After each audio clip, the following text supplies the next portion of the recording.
What's up, everybody? Welcome to the Horror Heads podcast. I am Rich Mallery here with my co-host Jerry Lourenco. Hey, how's it going? It's going pretty well. You could find us on Instagram at horrorheadspodcast, or you could email us your love and hate at horrorheadspodcast@gmail.com.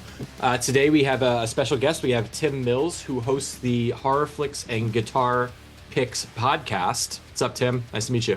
What's up, dudes? Thank you so much for having me. I'm stoked to be on the show. Yeah, super stoked. You are the first podcast host we've had on, so this should be a lot of fun. And as we were talking early on, you've been doing this a lot longer than us, so you could definitely school us on some things. So before we talk to Tim, we're going to talk about some movies later on. We're going to talk about the 2022 film Smile, and then we're going to talk about two pretty scary Spanish language films that Tim picked out for us to watch, When Evil Lurks and Terrified, both from the same director. And I hope I'm not mispronouncing his name, Damien Rugna. If I'm mispronouncing that, I apologize. But yes, that's the agenda for tonight. We're gonna do some drinking. We're gonna talk some movies, and we're gonna get to know Tim. So Hell yeah, that's gonna be a lot of fun tonight. So, we met Tim basically on social media, and he was just like a cool guy, and like we like instantly connected. I think we really have like kind of similar vibes at like our podcast, and we think his podcast is awesome. And really, what he does is he pulls, musicians from like the metal and hardcore world and some people from the horror world to really interview and just talk all things horror. So we thought it'd be great to have him on here. And so, I don't know if this is good or bad, but we're gonna be joining Tim in a few weeks on his podcast, and hopefully we don't ruin his show too much. But but Tim, man, like podcasting, how'd you get into it? Like what made you want to start a podcast? And really, how are you genius enough to connect like metal and horror and kind of build your podcast around musicians? So pretty much my outlet back in the day, like coming out of high school, was I played in like a hardcore band in Virginia Beach, North Carolina area, and stuff like that. And that outlet, after a while, like I was the only one doing the stuff in the band, and it became very DIY. Like we had a friend's girlfriend drawing our designs, and I literally learned how to do like the little bit of graphic design I could to turn that into artwork to send it off and get it printed and to CDs and stuff. And like I was writing all the music and doing all that stuff, so it got to be overwhelming. But I was like, that was my outlet, so I couldn't get help from those guys, so I kind of like ditched the band thing for a while. And but I missed that outlet. So finally I was like, what can I do, that doesn't rely on so many people? Because, five people is one thing, but maybe a co-host, or just like a month, some guests and stuff isn't too bad. So I originally started a review podcast with a buddy of mine back in like 2019. It's kind of like my new outlet. And because I'd really by that time grew into like loving horror movies, because I grew up kind of scared of them, and like throughout my ages, like they just grew from scared to being like one, that adrenaline rush. So now they're my favorite thing in the world. So of course, other than my family and my cats, but so no, so eventually I started a podcast in 2019. That was a failed project with a buddy. It was like a few episodes that we did. I did a couple interviews then, and because of those interviews, I was like, well, I kind of like doing the interview thing. So what can I do to mix the two? And because music was a background I had, I was like, well, fuck it. The pandemic had started at that point, so I knew that a lot of these musicians had nothing going on, and if they did, they were probably looking to like promote it, if they were starting to stream, or if they were starting to like I had Tim from Fit for an Autopsy on early on in the show, and he was doing leatherworks and stuff, and that was his way of making money throughout the pandemic and stuff. So it was really easy to connect with a lot of musicians early on, and so that became a thing. And then after a while, to break up that monotony, I started having like I've had Brian Yuzna, the director, on, Lloyd Kaufman and stuff like that. So I started having horror people on to try to break up the musician monotony and stuff. So. I mean, that's awesome. I mean, and to have like that foresight to kind of like right at the beginning of the pandemic to kind of know everyone was like sitting around and kind of getting a jump on everyone and getting these guests on. I mean, that's great. So you definitely mentioned a few different guests that you had on. So who would you say is like your most memorable guest, or maybe like a favorite episode, or something like that? Well, the one I always remember the most, only because he's my first ever guest, and I actually did it in Like, I've never interviewed anybody until I decided to start podcasting. And when I did that first failed podcast, the reason it kind of failed is because I started doing interviews and my co-host ghosted me. So I was like, I had to figure something else out. And but the fact that I got those interviews is what sparked my mind to realize I can get interviews. It's like it's not as hard as people think. You know what I mean? So I interviewed Jason Mewes, who plays Jay from Jay and Silent Bob, who like I grew up freaking absolutely loving. And he was my first interview. I did it in person at a con, and he was so nice about it. And after that point, I was like, dude, like I can do this. So I really remember that one. But I think other than that, one of my favorites is probably Charlie from Anthrax, just Oh because wow. Anthrax is one of my favorite bands of all time. And it was literally like shot in the dark. I just tweeted at him. I was like, yo, come on my show. And he did. And he was super nice about it and stuff. So That's amazing. That is so cool. I would say I think the first concert I ever went to was it was Anthrax, Slayer, and I believe Ooh, Megadeth. So I have oh yeah. fond that's memories of pretty them. sick. It's at Madison Square Garden, I think. That's awesome. I just saw Megadeth for the first time over the summer, so you guys got a jump on me. That's pretty funny.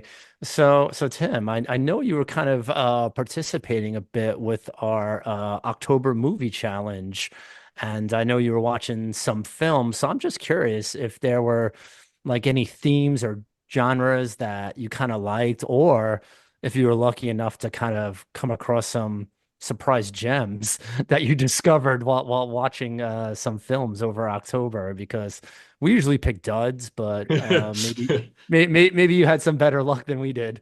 No, I didn't really have any luck with anything like within like the because I was watching a lot of like favorites for like the actual Yeah. like prompts and stuff like that. But I have come across a few like theatrical releases I really liked. I loved the Substance is my favorite film of the year, and then I Hell loved yeah. Heretic was good as well. I probably didn't like Heretic quite as much as a lot of people are. Like they're like, oh, it's might be my favorite of the year. It might be like number 8 or 9 of my top 10, but it's still very well done. And Hugh Grant freaking killed it. But as far as like a first time watch of anything old or anything like that, I can't think of anything too much. I was stoked to check out the Salem's Lot remake and then the Mm, VHS Beyond hmm. when that came out, but I was actually disappointed in both of those, but I did check them out. So Yeah, we did that episode on Selms Lot. Yeah, was not a fan of Salem's Lot. I will agree with you. I think The Substance is probably the best movie of the year, hands down. Maybe best movie of the past few years. I absolutely loved it. Yeah, definitely. Haven't caught the Heretic yet, but it's definitely starting to trend up, and I'm starting to see a lot of people talk about it. So probably going to try to check that out as soon as we can. So I mean, outside of like, podcasting and, watching horror movies, what else do you do? Do you want to tell us anything else about yourself, or, you know?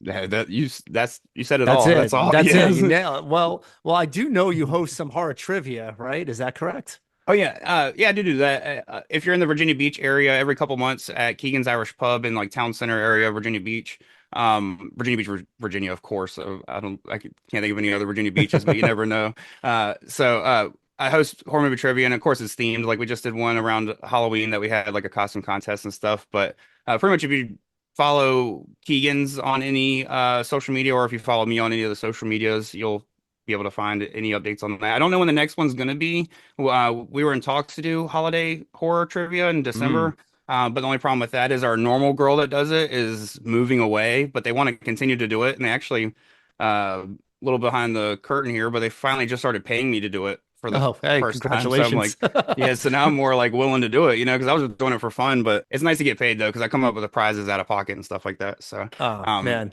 that's really cool. What's the scene like in Virginia? I mean, is a good horror crowd there, or I mean, in New York it's a little difficult to get people together, but what's it like in Virginia? there's been a couple times where it's been very lackluster as far as the crowd turnout and stuff, but for the most part, it's pretty nice. And a lot of the times, it's like there's also like a horror convention here that I got to host panels at last year, and I'm supposed to be their media manager this year, but it's too far out to like start planning it and stuff. So I should be hosting panels there again. So shout out Tidewater Horror Convention. Those guys are right in Virginia Beach area as well, and they're September 15th through the 17th next year.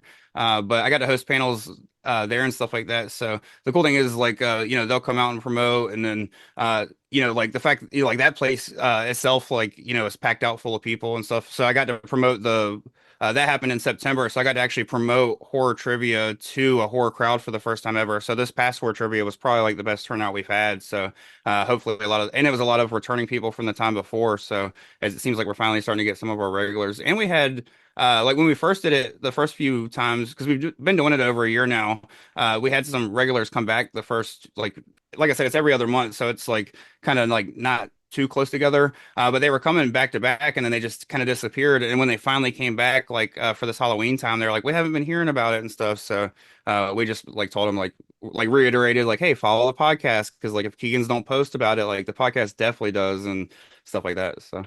Yeah, it's definitely a good push for you too. That's awesome. Well, I don't know if you know this, Tim, but I had recently just won a horror trivia Oh last yeah. month. So, I'm starting to, try to flex some of my skill here. But yeah, I mean, is there anything you want to pump out, anything you want to talk about here as far as, how do people could find you, what they should be doing with your podcast, where that is, Instagram, website, anything at all? Is there anything you want to kind of like promote right now? No, just pretty much if you search the Horror Flicks and Guitar Picks podcast on all the socials, it's there. It's specifically Horror Flicks and Guitar Picks Pod on Instagram. That's where I post the most. That's where I'm the most active. Everything from that, at least post wise, gets shared. Most stories too to Facebook. X, I'm pretty lackluster on these days, and I'm gonna probably join Threads in the near future, but really Instagram is where it's at as far as following me. And then of course I know some people don't have Instagram, so if you have Facebook instead, most of the posts go there. But it's just an audio platform. I don't. I usually record video and stuff when I'm recording, just so that way face-to-face conversation type thing. But I just post the audio around. So like if you're looking to listen to the podcast, it's on Spotify, Apple Podcasts, all those basic places, Google Podcasts, stuff like that. So. One thing I'll say about Tim is why I know we're going to get along is not only does he have a Halloween 3 poster, but you have the masks behind you. And at first I was like, where's the third one? And then you moved and I saw the third one.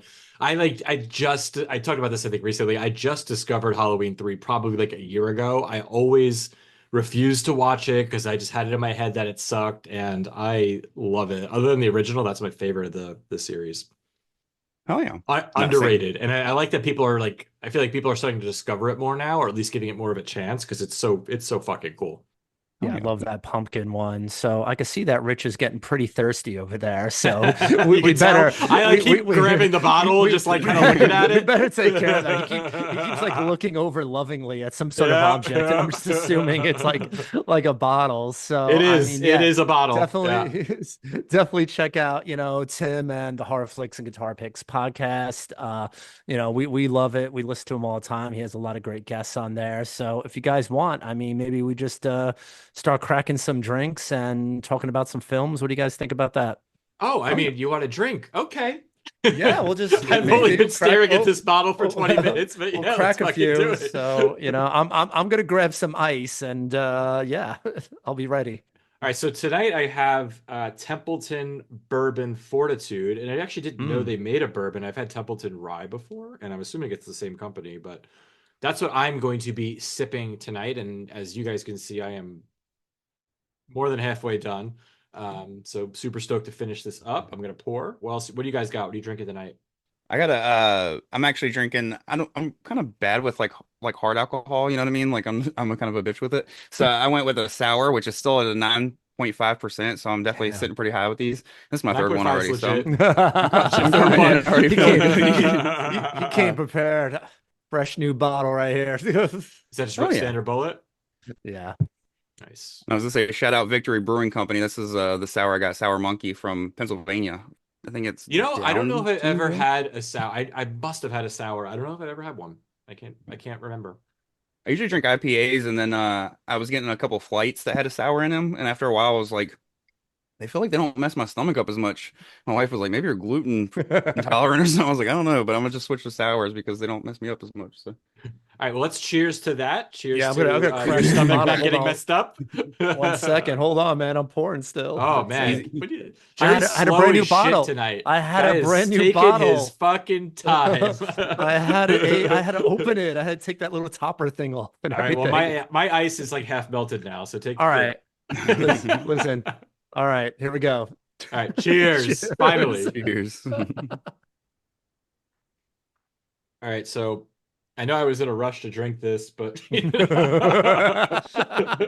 not a huge fan. It's all right. It's okay. Was this 40% alcohol? Oh, so it's like low proof. It's funny. 92 proof. Sorry, 92 proof. It feels like it's got a little bit of a burn, but it might also be because it's kind of not that good. It's all right. It's just not for me. Templeton Bourbon Fortitude. I wouldn't buy it again. It's okay. I'm like trying to think of what I'm tasting. It'll come to me. I can't really place it yet. It just tastes like it tastes like a craft bourbon to me. Yeah, usually not one of your favorites. No, not I mean, bad, just not like I would ever buy it. I got this standard Bullet Frontier bourbon, 90 proof. This is something I drink all the time. It's like completely versatile. It's great to like, drink neat on ice, in a cocktail. Like I literally drink this all the time. Definitely on ice is always good. It has all those flavors that I talk about all the time, little caramel, little butterscotch. But today, I'm starting to notice some other things, and it could be because I'm consistently using the same glass now as we do the show, and it feels actually a little thick on my tongue, which is definitely giving it a little different kind of like mouthfeel. And I don't know if I ever noticed that before, but it's all right. It's definitely a different experience. Tim, how's that sour over there? I was gonna say for anybody that likes sours, it's pretty decent, especially if you like with it being a 9.5. I've had some sours that sit at like 5.4s or like in the sixes.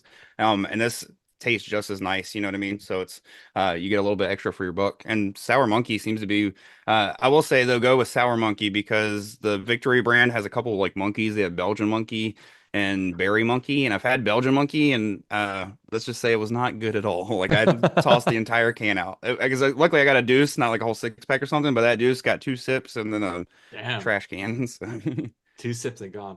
Jerry, it's funny, like I remember like a couple of years ago, I was drinking Bullet all the time, and then for whatever reason I don't anymore. And I kind of feel like I remember not liking it after. Like I think I just tried a bunch of different bourbons that I like better, and just maybe I need to retry it because I don't remember getting any of those caramel butterscotch flavors. I remember it tasting very almost dry, as I think you like to call it. But it's also been probably a year since I've had it, so I'm going to have to revisit it. I think the color throws me off too. It's got like a lighter color, Yeah, which it's a lighter color, and I'll definitely have it in kind of like a more of a wide mouth kind of glass. So that could be why I'm getting a little bit more of that aroma and picking up, some of those flavors a little better. yeah, maybe it's my choice in glass. All right, well before I drink any more of this, what's that glass? Let me see. See, it's kind of wide up on top there. See? Okay, it's got a little bit of it's open more. Okay, cool. Yeah, exactly. I Yeah. have like one glass that I drink out of, and it's just a normal glass because I broke all of my other glasses. A So I pint have like glass? one left. A pint glass, A yeah. wine glass? Like what kind of glass is it a Yeah, cup? just in like a rocks glass, just like a rocks Like glass. a solo cup. Yeah, yeah. I break a lot of glasses in this house because I don't give a fuck. All right, cool. Let's talk some movies. We're gonna go in like kind of a weird order just because that's how I feel like going. We're gonna start with we're gonna do two Spanish language films from the same director, but we're gonna start with his most recent one first. That's When Evil Lurks from 2023. And yeah, I'll be honest. I know Jerry, you said this movie was, I guess, pretty popular last year. I don't have Shudder, so I missed it. I never heard of it. And it's funny when you told me that we were going to be watching multiple languages, multiple movies with subtitles, I was like kind of pissed. And I was because I'm just like not in the headspace to read right now. I'm just like I can't do it. But I'll be honest, like I'm definitely glad I watched this one and Terrified his other film, and we'll get into the reasons why in a minute. But yeah, I definitely slept on them, and they're definitely going to go into my rotation. So I'm going to give the plot really quick, and this is the plot I read off IMDb, and kind of sums it up pretty well.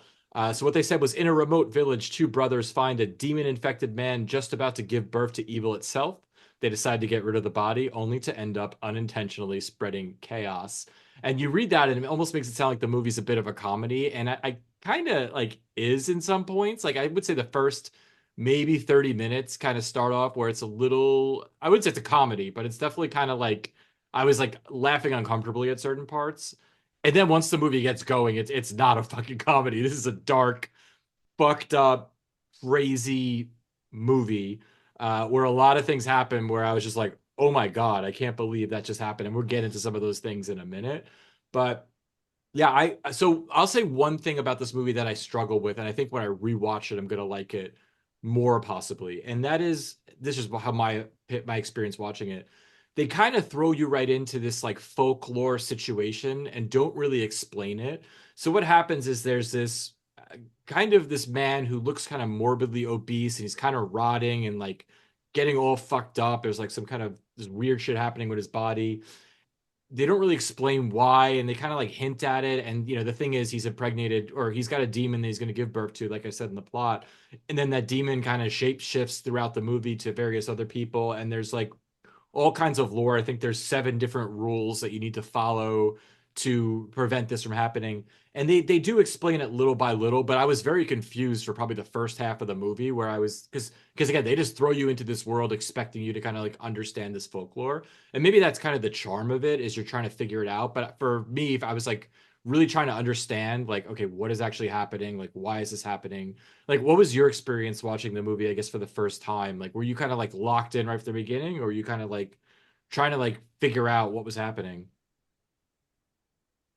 I was pretty locked in, mostly just because I was already a fan of Terrified going into this film, so I was like expecting Terrified kind of does a little bit of the same stuff where it leaves you with some mystery early on. So I kind of knew that to kind of just ride the ride out. So I will say I kind of went in with a little bit more like like prerequisite, I guess. But no, I definitely. But that's one thing. That's actually one of the positives to the film for me, is the fact that it doesn't just throw it all out on the table right away, but you do get like little spots of dialogue and hints here and there that really like open up this world to you by the end of the film for sure. Yeah, you do have to pay attention. And I did watch this one before I watched Terrified, which again, maybe that would have prepped me a little for it. And again, I go back and forth because it is a unique way to tell the story. Again, not just kind of like super explaining everything to me like I'm an idiot. Like you do have to figure it out. And there's a lot to figure out. So like part of me liked that. I think in the beginning I was kind of annoyed. And then once I saw what they were trying to do, I was like, oh, I get it now. Like you actually want me along for this journey. Like so like I appreciated it more. So that's what I will say to people. Like if you're trying out this movie, like stick with it. Like it's number one, it is going to make sense. And you just gotta, like you said, I think just enjoy the ride. And I think I'm, especially when I watch movies of the podcast, like I want to sound like kind of smart about it. And like I'm like, oh shit, I'm gonna sound like a moron when I talk about this because like I have no idea what's happening.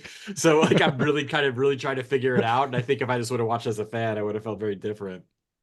Yeah, I'm not sure if and I didn't do like any kind of background research on this film, so I don't know if this is like standard like Argentine lore or if this is something that like Damien Rugna kind of made up himself. But what I did realize fairly quickly, and then as kind of like the film progressed and they brought in other characters like Grandma and Vicky, is that they believe this. They know the story. And that makes us, have to believe it. So whatever was going on, it just seemed very common. It's like they went to the police and the police are like, "Oh, you got a demon? Yeah, that sucks." It's like no one was like really blown away by any of these like supernatural happenings going on. And I think that's kind of like what pulled me in right away, because I'm like, I don't know what's happening, but like clearly they do. And I need to pay attention because it's very important to them. So that's kind of like what kept me locked in for the first, I would say, like half hour.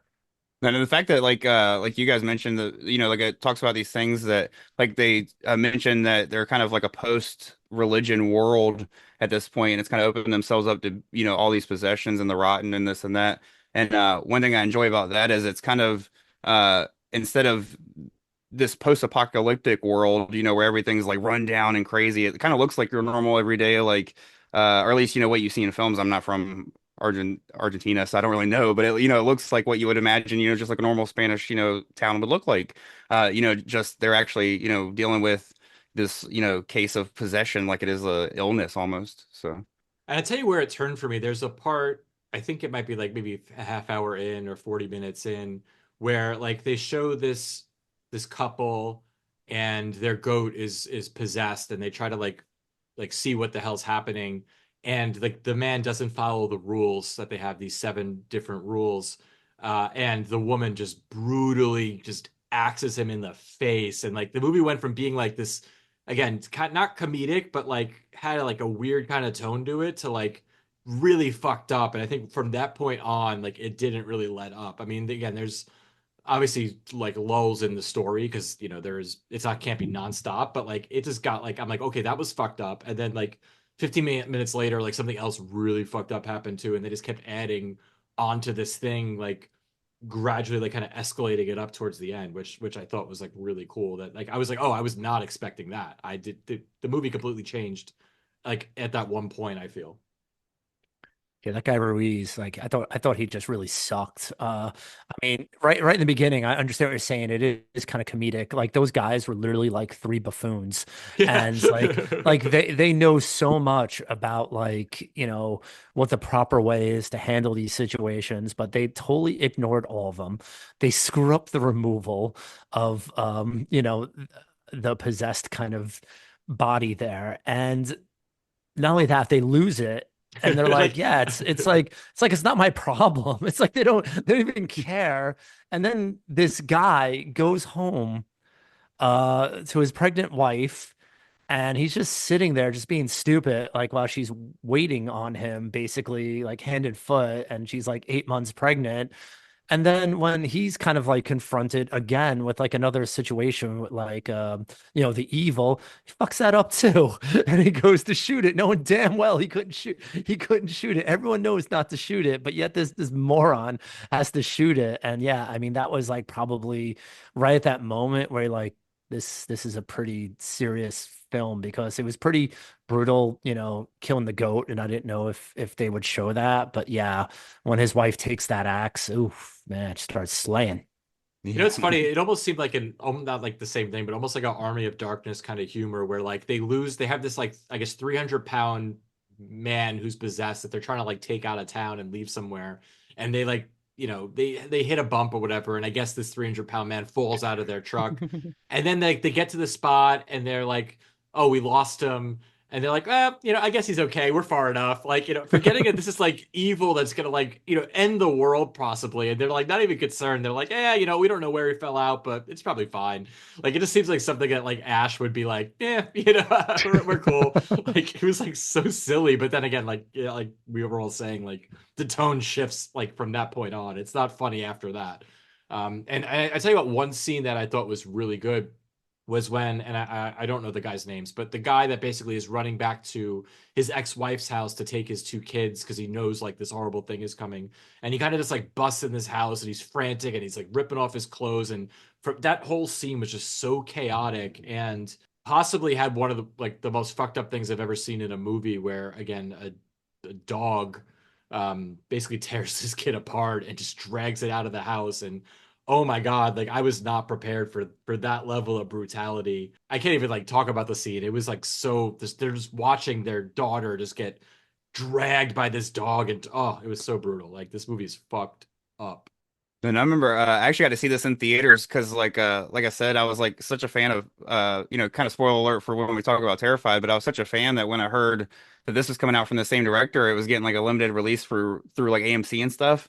So I shot out to one of the showings. It was literally me and my buddy were the only people in the theater, so it didn't do well in theaters, but it was in theaters. But that whole scene that you're talking about, like I remember sitting there in the theaters just thinking like they're not gonna like, because at that point they've established some rules, like you mentioned the seven rules, and one of them is not to touch anything or come in contact at all. And we've already seen that. I think you mentioned his name's Ruiz, Jerry, the main guy or whatever. I think Ruiz is the landowner. Pedro is the guy who went to his ex. that's right. Yeah, I'm bad with the names too, especially I'm bad I with names make with people I I just know, make let I alone just in make movies. notes. That's it. But Yeah, trust me, I couldn't but remember either. right, so you see like him like touch the friggin' rotten or whatever, and then he goes in, and then you see the dog sniffing. So there's just like this whole 5 minute scene of like, is that dog gonna do what I think he's gonna do? And then they show him standing next to that little girl for like a good 30 solid seconds. And I'm like, oh dude, this is not gonna happen. This is not gonna, and then they actually go there with it is what's crazy. Is most movies you're like, they'll tease it. They're not gonna do it. They fucking do it. I don't know. It It was was wild. absurd. And I love the way they like kind of set up that shot because like really like, the daughter and the dog, they're really like not in like the focus, they're kind of like focusing on like, Pedro arguing like with his ex and her husband. And again, they'll just kind of give you a little glimpse of like what's going on behind them. And I was the same way. I'm like, nah, this ain't going there. And I mean, that dog was massive. I think it was a Saint Bernard. So it was basically the same size as the kid. And it basically just picked it up like a rag doll. I never, ever saw anything like that in any film that I ever watched. And, I I hate films that have like any sort of animal violence in it. I would have preferred them to skip the second half of what the result of that dog. But I mean, just seeing that dog walk away with the kid was crazy. Oh my God. Yeah, I mean, this movie has a few things that are definitely tough to watch. Like that was tough to watch. Again, that killing the dog's tough to watch, killing the goat's tough to watch. And then I have another note. There's like I guess a child that he thinks is turned into a demon. I forget if it was or not. And he's just basically just beating the shit out of this child. And Yeah. like Yeah. that I felt like was a little too much for me. Like I kind of have a hard time with stuff like that. And I was like, okay, like it was kind of excessive to me. But I get what they're trying to do just to show that this evil could be anywhere and you have to really go as far as it takes to get rid of it. But I guess one thing I don't understand though, it's like, you can't use guns. Like a gun won't kill them. It'll just kill you. You're not supposed to touch them. Like how do you stop them once it's there? Like is there a way to stop it? And again, if they explain that I missed it. I've drank a lot since I watched this movie, so my memory's not so great. It was a rough weekend. But yeah, like is there a way for them to actually stop it? If it's a spoiler, we could leave it out. I didn't hear a mention of anything Yeah, they're about basically fucked, right? Like once Yeah, it's born, they're I fucked. I thought they have to hire that guy to come and do it. Like a yeah, special cleaner. person. Like yeah, a special cleaner has to come and do it. And I don't know if it's anything different or if this is just like a blessed person or a religious person or I have no they didn't really give again, they didn't give like any sort of explanation. They kind of left this as we're kind of just supposed to go with whatever they say. But yeah, that was it. Because if you remember, I mean, it kind of starts like, I mean, this movie starts with like a bang. I mean, there's like a hacked up body in the woods, and you're like, man, how'd that happen? Yeah. And it was, I mean, that was really the only explanation that they gave for it. And getting back into like those children that you mentioned, I mean, I love that one line that Vicky has, who was the woman's house that they went to when they were trying to like, get away from the evil for a bit, and she was just like, "Evil likes children, children like evil." And I thought that was like such a like awesome cold line just to kind of like say that. And I mean, the children really were the problem because towards the end of the film, they were pretty fucking evil, those kids. It was like Children of the Corn times Yeah, five. sort of, yeah. So like I did really like this movie and I'm definitely gonna watch it again and I do think I'll probably like it even more in the rewatch. There were definitely some things about it that I could have done without.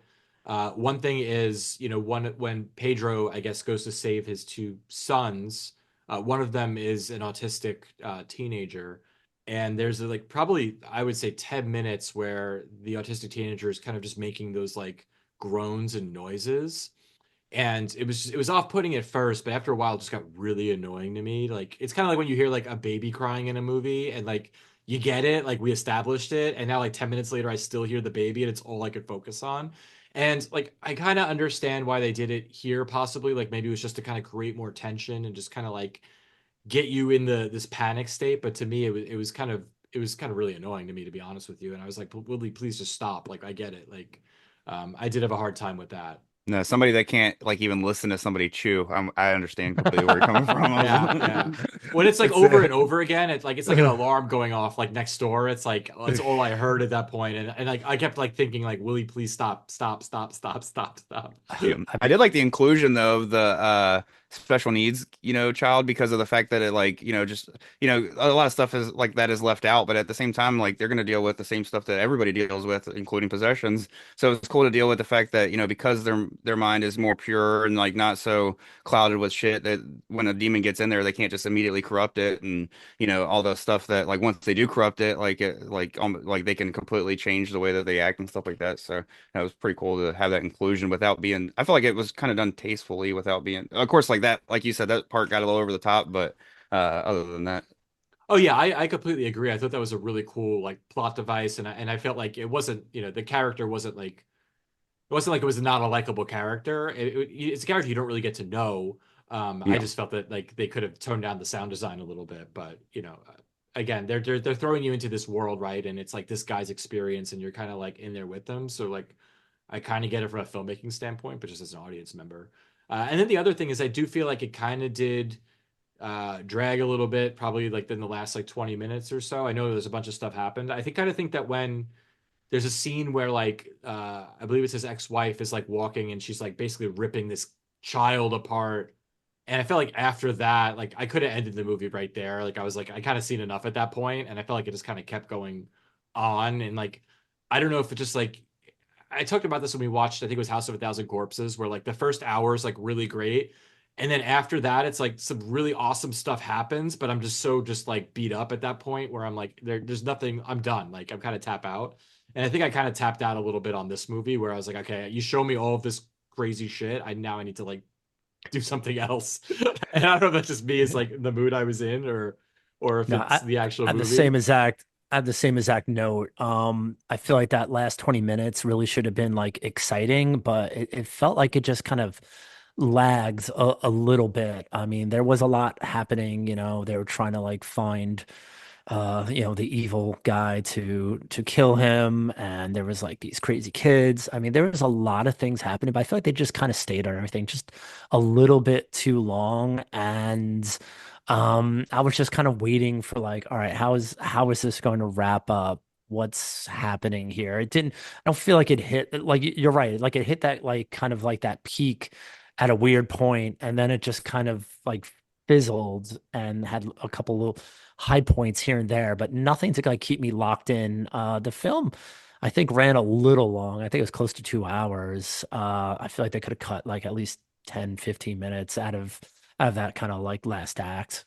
Nah, Yeah, it's y'all funny. It didn't took the feel words out of long my mouth. up until the end. Like if you told me it's 2 hours, like it didn't feel that way up until yeah, like that point where I'm like, okay, like we could wrap it up now.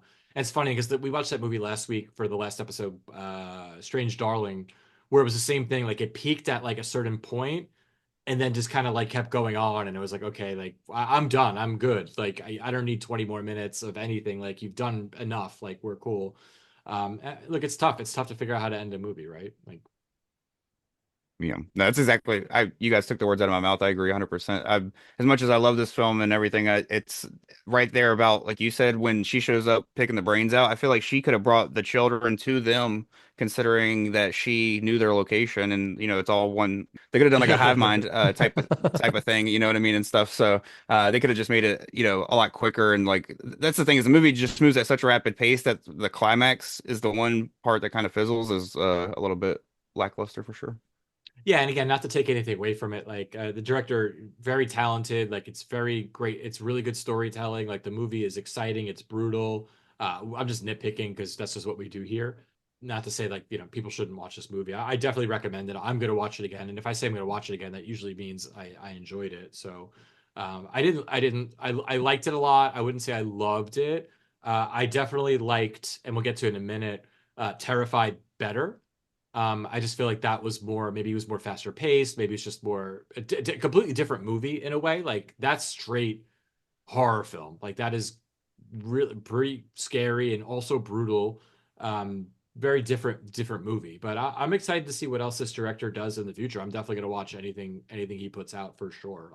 So thank you for suggesting these two films, even though again, as Jerry will say, I bitched and moaned about it for about 2 weeks.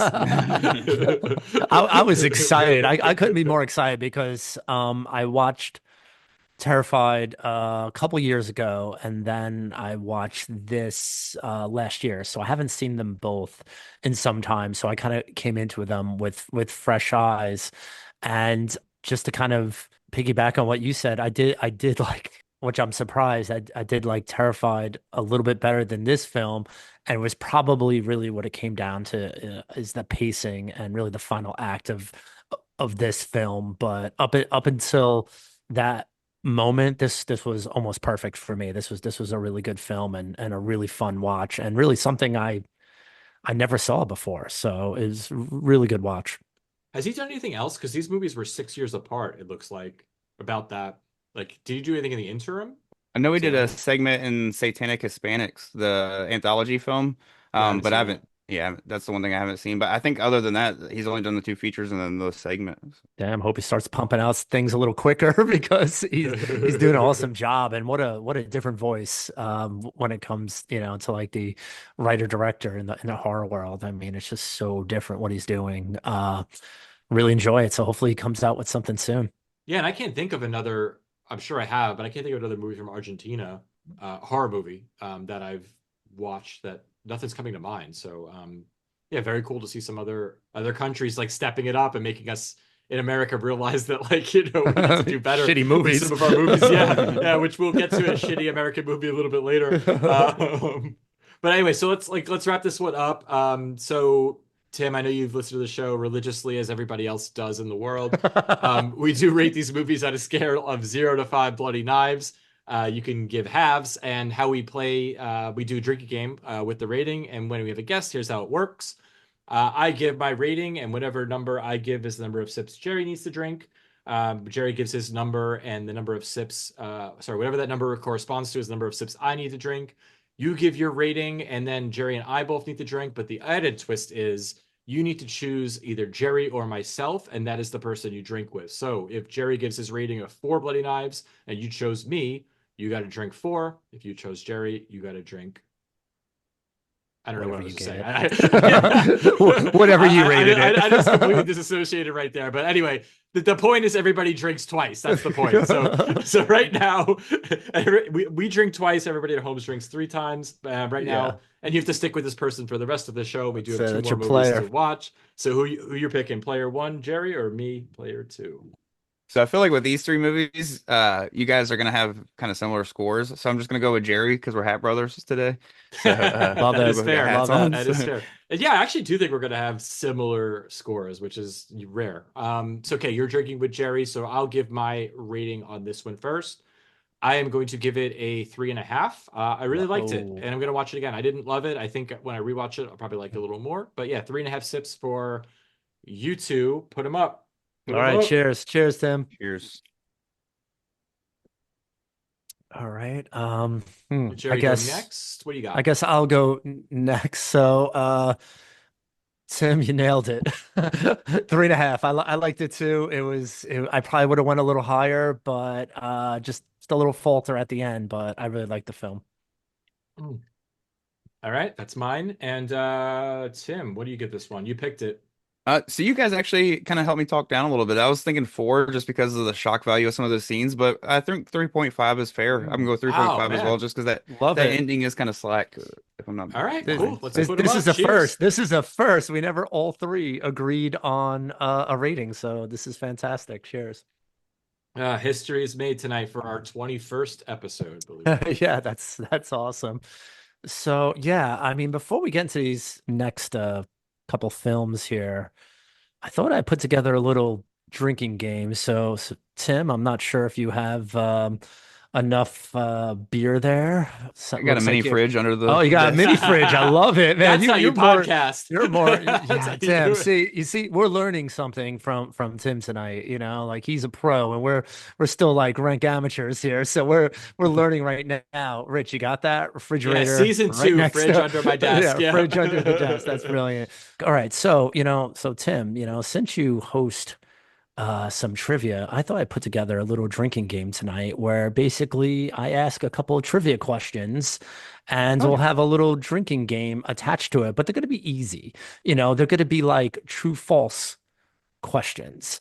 And basically, this is how it's going to work. I'm going to ask you a question, and you basically just say if it's true or if it's false. If you get it right, I'll drink. If you get it wrong, you drink. Now, the way we're going to get Rich in is he needs to decide who he's going to drink with tonight. If he has like 100% faith that you are the man because you host the trivia, or does he want to go at my bad luck that I usually lose a drinking game, but I did win the last one. So my first question is, Tim, are you down to play this game? No, I'm jumping right off the podcast right now. Of course. I kind of wish you made them hard, man. I want to love it. Well, I don't know if the questions are hard. I just mean the game is easy because as we get a little deeper in this podcast, it gets more difficult to kind of comprehend instructions. So that's it. All right. So Tim's down. Rich, who are you choosing to drink with? So just remember, if he gets it right, I drink. If he gets it wrong, he drinks. Yeah, well, I'm looking at Tim's room and I see so much horror memorabilia And even if I didn't know he was the horror trivia host, I would still go with Tim because I think All he right. knows his shit and he's not going to let me down. And let's do it. All right. So if you guys are ready, let's play the true false drinking game. Let's do it, guys. All right. Tim, here's your first question. The movie The Thing is a remake from a movie called The Thing from Another World. True or True. false? That is true. Yes, correct. I have I mean, to Jared, did drink you see it. he literally has a cup that says the thing right behind him? Like a faux VHS case. So it is hard for me to see because I have a half screen here. So because I'm reading these notes. So, but yeah, So all right. you might not want to ask him questions about Evil Dead, Halloween, I Sleepaway Camp, name your horror I movie. He I probably already has have it. the questions here, so there's not much I could do now. Damn. We just met Tim, so I didn't know he had all this paraphernalia. I didn't know, but yeah, that's correct. 1951 film. All right, this could be a softball here. The original Friday the 13th was released in 1981. False. It was 1980. Damn, man, he's nailing them. 2 for 2. I'm just gonna like leave the room for a little bit because Yeah, you I'll know be what? all right. Tim's making me a little nervous here. I'm gonna have to re-up here a little bit just in case this doesn't go my way. All right. There are 10 films in the Texas Chainsaw Massacre franchise. True or false? You gotta give me a second on this one so I can count Yeah. them. Damn, he knows them all to count. Shit. There's probably 5 that I've never heard of that are in there. And how many are actually called just Texas Chainsaw Massacre? I don't, that's Four. not. I think 4. False. There's 9. Oh my God. This guy. Wow. Holy shit. Oh my God. I'm taking a beating. That is correct. I don't know why I cracked that other beer. No, I'm just Oh kidding. my Lord. All right. All right. Let's see. Let's see how you do on this one. All right. In Nightmare on Elm Street, the original one, Nancy watches Night of the Living Dead on her TV to stay awake. False. It's Evil Dead 2. Oh my God, this fucking guy can even name the movie. Because Wes Craven, Oh. because he put the Hills Have Eyes poster as like a nod to Wes Craven, so it was like they were nodding each other back and forth. You're Yeah, it's in 4 the for 4. basement, right? In the basement of Evil Dead. Yeah, Yeah. I remember that. You're killing it. Okay. Tim, Jennifer Aniston had a role in 1993's super hit Leprechaun. Unless you're throwing me off with the year 1993, it's true because she was definitely in the movie. Yeah, it's true. I wasn't sure if it came out in 93 or not. Yeah, it's 93. Oh my God. I'm losing as usual. This is great. Best game ever. This is redemption because like Tim, we did a drinking game last episode and I got destroyed. It was like ugly. It was not good. Great, It was great not drinking good. game. It was not All a right, good night for me. we have a couple more left here, and I don't know if this is fun. It might be fun for the listeners, but I am taking a beating right now. Tim's 5 for 5. We have a couple more to go. Okay. There are 14 kills in the original Terrifier. 14 kills. Yep. False. He's correct. You It's got only What 8. is the number? That seems, yeah, I was gonna say that seemed 8. high. Yeah. all the Terrifier stuff right there behind the mic. Mhm. Yeah, I listened to your the episode you did on Terrifier recently. All right, I don't even want to go any further here, but we have a couple more. I'm taking a beating. I think I just went through a glass here. Okay. Candyman was inspired by a real urban legend. I just want to say, rip Tony Todd, man. We loved him. False. That is true, actually. So it's a combination of a few. One of the most notable ones is Bloody Mary. That is the first one wrong. So I know there there's you like go. the old urban legend of like the hook on the door and stuff like that. But Yep. All right. So you guys got to drink one. Rich, did you drink? did. didn't I see. put it up. Oh, I you put it did? up. Okay. All right. But still, you're scoring an A so far. You're doing pretty good. All right. Our man, Kane Hodder, played Jason in 2 films of the Friday the 13th franchise. false is 3. Fucking right, man. Oh, Should have been jeez. 4. Mm. Okay. Here What were we the go. 3? Was it 4, 5, and 6? I didn't write that down. No, it was it started with Jason Takes Manhattan, Jason Goes to Hell, and then Jason X, I think. Yeah, it goes up. Oh wow, I didn't realize he came in that late. Yeah. So you always think it. Yeah. You always just think it's him, right? Yeah. All right. Well, I see the Scream mask in the background, so this is going to be a punch to the gut. There are 2 Ghostface killers in every film of the franchise. False. Scream 3 had one. Roman Bridger. Nailed it. And he nailed the killer too. I would have got that wrong. That's my favorite horror movie of all time is Scream. The first one, obviously. Really? First one's awesome. Love it. I drank anyways just because you Yeah, thank you. Thank you. All right. So we're gonna do one more and then I'm gonna flip it. Because you're doing too good here. Damn it, no. So I'm gonna flip it. So I'm gonna do one more. All right, I'm gonna take it back to 1987. So Tim, George Clooney had a starring role in 1987's Return to Horror High. True. Damn it. Yes, that is correct. My hesitation was I couldn't remember if he was in Horror High or Slaughter High, but I knew he was in one of them. So that's why I was like, You but I was nailed just it like, though. You nailed it. Okay, so right now, since you did too well and you basically got like 9 out of 10, which was pretty amazing. We'll give Rich a chance to answer just a couple here. Yeesh. And same deal. So you guys will stick as partners. Sorry, and Tim. and That's the not hard. rules and the rules will be the same. But Rich, I want to offer you the ability, since you guys are doing so well, that for the next 2, you could do like your wager there between 1 and 3 sips for the next 2. So this first one coming up, what do you want to do? Do you just want to go straight, or do you want to put a little bet on it? We're gonna do triple or nothing on both of them. Triple or nothing on both of them. Let's do it. Okay. We're right. either catching up or you're going to be having a rough night. I'm in I don't trouble know here. shit, just so you know. All right, Rich. There are 8 films Ugh. in the Wrong Turn franchise. I'm gonna say false. I think there's 7. Yes, that's correct. Fuck. Woo! 3 sips, baby. 2 glasses of one game, Jerry. Damn. That's the best drinking Tim, game ever. Tim, this is going downhill rapidly. So we still have 2 movies to go over, and I'm failing, but well, all right. Here we go. This is it. This is the final question. Now, I don't know if Rich is going to know this. He may, because this happens to be one of his favorite films, but I don't know if he knows like the kind of story behind it. So, Rich, Nightmare on Elm Street was inspired by stories of Hmong refugees who died in their sleep after having nightmares and refusing to sleep. That is so. There are 2 things it was based on. I think that is one of them. I'm gonna say that is true. Yes. Yes, it's true. Yes, there's a whole bunch of there's an article series in the LA Times in the 70s, and that was like one of them. Oh my God, that All was a right, complete yeah. failure. Let me take my sips like a Woo! oh man, like, and let me finish this glass and let me cry a little bit on my own if we just pause the recording so I could cry, and then we'll get back to it. All right. So while Jerry is crying, next up we're going to talk about the director's other film, Terrified, from 2017. And Tim, you want to get the plot on this one? Sure. So pretty much this one is very simply is if instead of one house being haunted, a whole neighborhood was being haunted. And of course, it starts off with, a few miniature stories that kind of feels anthology-ish, but then it kind of comes together into one big, investigation that rounds out everything and brings you all the information you need without giving out any spoilers.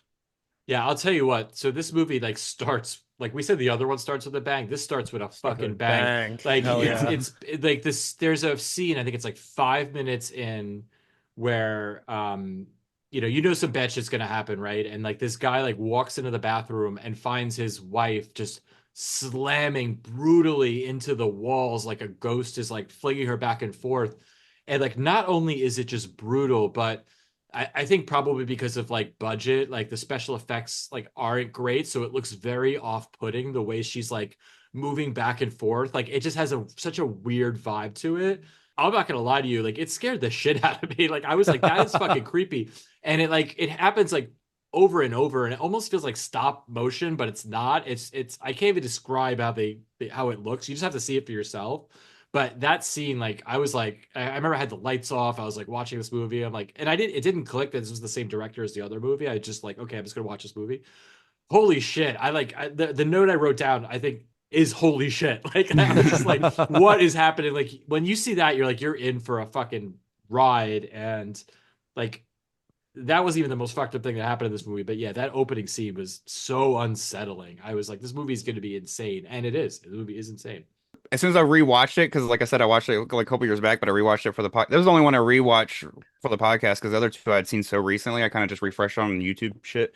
Just because I didn't really need to rewatch them, especially Smile. But we'll get into that when we get to it. But Terrified, rewatching that, it's one of those things that like as soon as it kicks off, like it kind of made me think immediately. I want to see Damien Rugna do a fucking Nightmare on Elm Street movie. It reminded me of like Tina getting flung Yes. around the room and shit. And I Yeah. was like, you don't really see stuff like that in movies, like because nowadays with a kill, it's always like somebody gets slashed or like even if something cool happens, like in the Terrifier movies, there's a bunch of crazy cool kills, but there's still weapons on people. It's cool to see these supernatural kills that are still brutal. You know what I mean? Like where it's like the fuck, I don't want to see that. Like, It was so gory. And at one point, even though it was so brutal, I kind of started laughing at a Yeah. moment because the guy he just starts yelling. He's like, Clara, stop.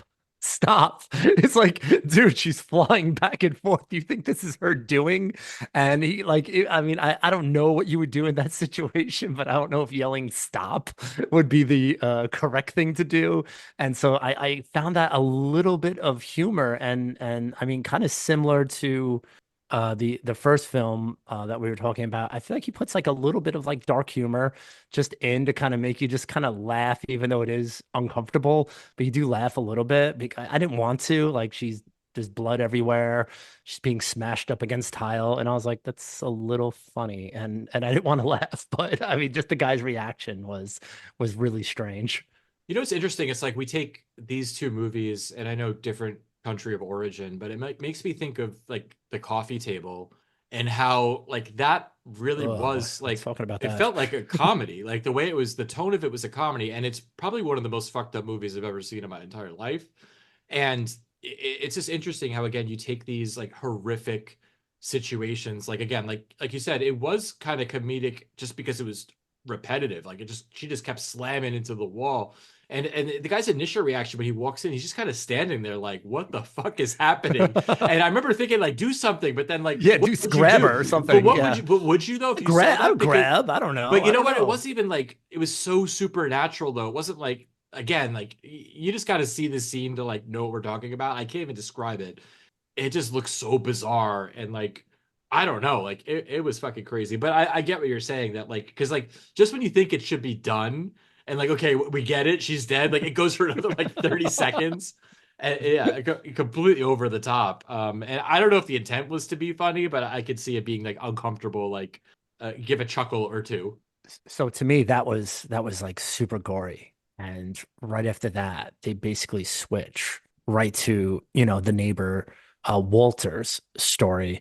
And just like with that story, there's really no time to like settle in. You get right into it. Like you're in this guy's house now, and paranormal activities, it's immediately happening, and I think the way that Damien kind of like plays with like these elements, it kind of brings you like those core fears, like he has like this giant ghost that basically comes out from underneath this guy's bed, or it's in his closet, or it's in a dark corner. And these are all things that, as like a little kid and like a child, it kind of scare the shit out of you. And he's really playing with that, but he's playing with it with adults. And that kind of made it like really scary. And obviously, we all watch horror films all the time, and you get desensitized to really anything that's happening. But honestly, when I started seeing that, I started getting like that chills kind of feeling. I was getting a little uncomfortable, and I watch it in the dark too, which is funny.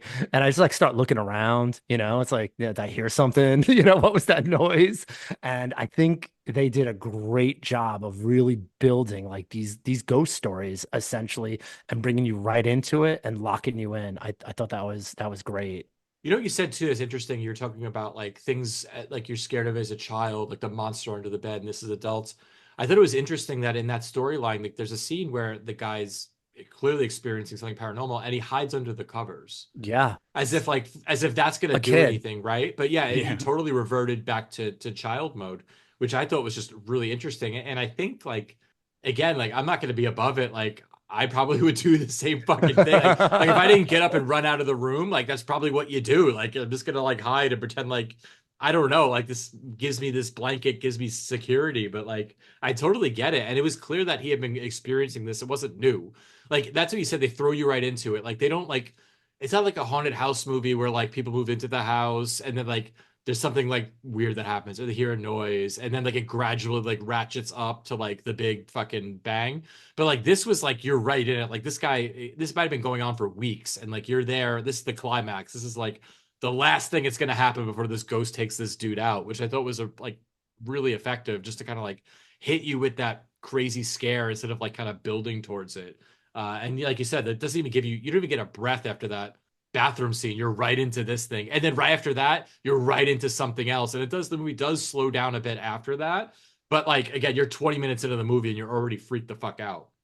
No, I agree with you guys 100%. And that's the thing is like he does a good job of putting his foot on your neck like early on and like not letting it up until the end. And like this one doesn't really like let up quite as much as like when Evil Lurks does at the end. It kind of continues on until the very end. But now I'm with you guys. We're so used to seeing these movies, like we mentioned earlier, with the drinking game Scream, and then one that I always return to just because it was one of the first ones when I was a teenager that I saw that really stuck with me was the American remake of The Ring. The way that opens with like a cold open that like scares you, but then you kind of jump into this investigating like journalism thing for like a good hour. And it's got scares, mixed in, but you kind of settle down into your seat. But with Damien Rugna's film, with both films, with from, it goes to just the first sight of the rotten to the goat killing to the dog biting, like back to back to back. And this one does the same thing where it's like you get a title sequence after the scare of the woman. So you're like, oh, woman getting beat back and forth in the bathroom. So you're like, oh, I got time to, probably chill out after that. And then immediately the dude lays down and his bed moves and you're like, what the fuck? We're right back in this shit. Like, I can't do Yeah. this. Like that's that part, like it just it does a good job of just making you immediately know that like this isn't gonna let up. And then if it does, it kind of like it's to its own detriment. But luckily he in this one especially he never really does. It's kind of like I won't spoil any of the future scares until we like kind of get further into it. But the way that it goes from this into just another kid being killed is just, like literally shocking. Like that's the thing is like even back then like I didn't look at this kill as being so shocking thinking about it, but like in hindsight, it's like he doesn't come away from that bus when it hits that kid in this movie. He like shows that Yeah. shit. It's just like Yeah. luckily the bus is big enough. There's not much to see, but so it just Yeah, keeps he rolling. he he keeps you uncomfortable, like really this whole film, and he's adding, gore. He's adding supernatural, and then he's throwing in like jump scares too. Like this film really keeps you off balance. Like you really don't know what is going to come your way or when it's going to happen. Is it going to be a ghost? Is it going to be a jump scare? Are they going to show something really graphic, like a woman smashing against tile or a kid getting hit by a bus? I mean, like just the way he kind of connects all those elements and to have it make sense because obviously the first time I watched this, I'm like, I have no idea what's going on. It just didn't make any sense at all. And this is the second viewing, so I knew it was going to kind of wrap up and make sense. But honestly, when you're watching this for the first time, you're like, what is going on here? It just, you never know when you could relax. You never know when to use the bathroom. You never know when to like look away. He really keeps you on edge. And I mean, for a first like film, it's incredible. I think he did a great job. Yeah, and we'll get to Smile in a minute. I watched Smile before I watched this movie, and to me, it seems very obvious that the people that did Smile saw this movie.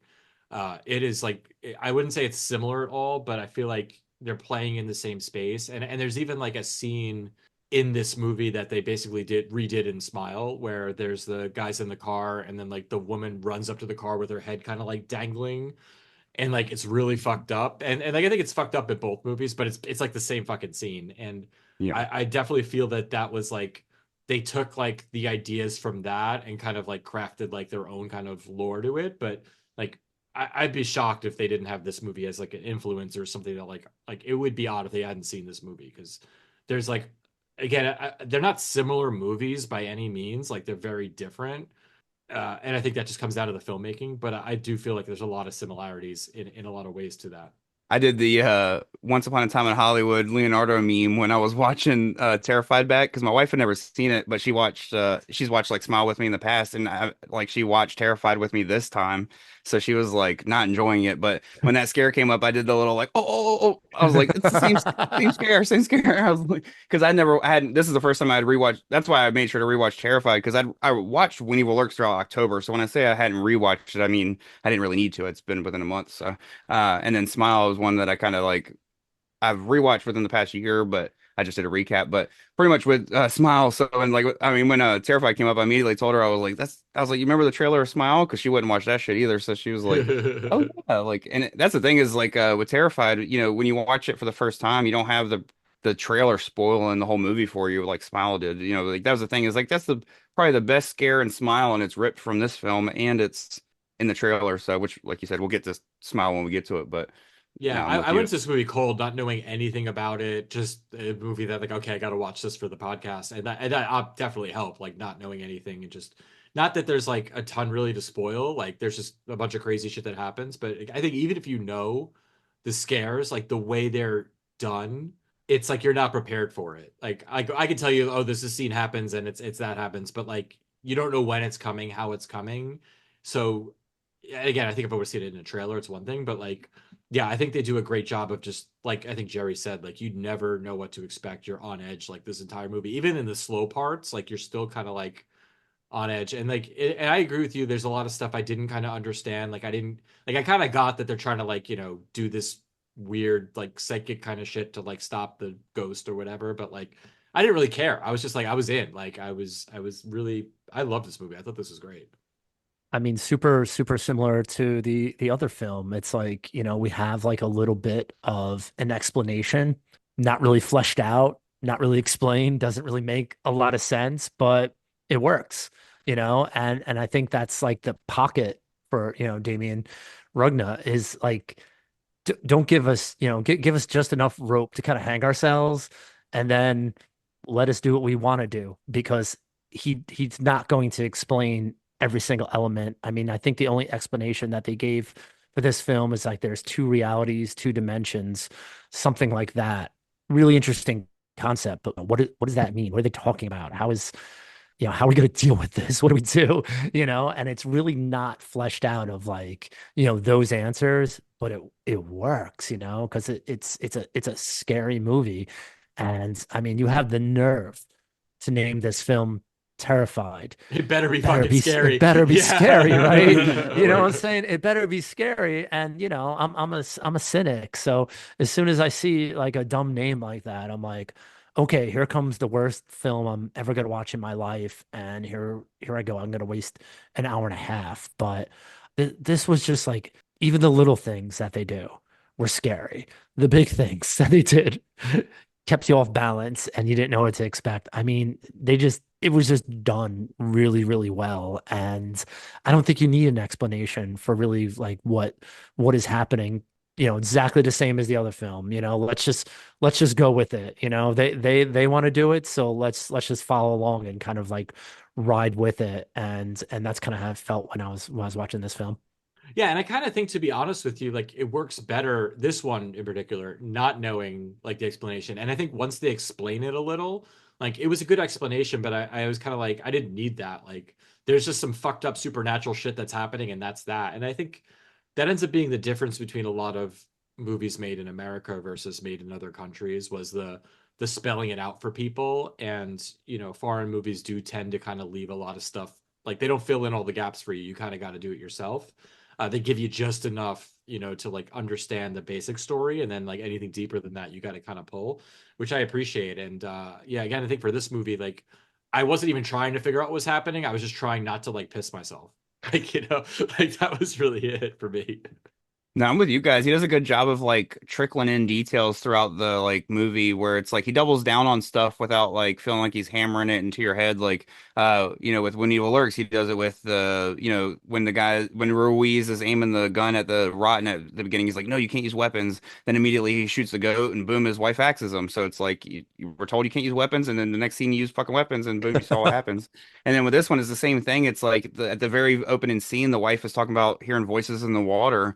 And And then like a couple scenes later, the guy's like telling the little boy like, "Don't drink the water," you know what I mean, and stuff like that. So they do a good job of just like doubling down and then the perception thing as well. You know, like when he sees the ghost through perception under the bed in that one scene, and then like two scenes later, the guy doubles down on it because he looks in the cabinet and can't see, and he's like, "Oh shit!" And then he rips open the back and like sees, and it's like they do a good job of doubling down without like beating it into your head. Like with some of the films where it feels like somebody's just sitting there talking to you about like and telling you what's happening.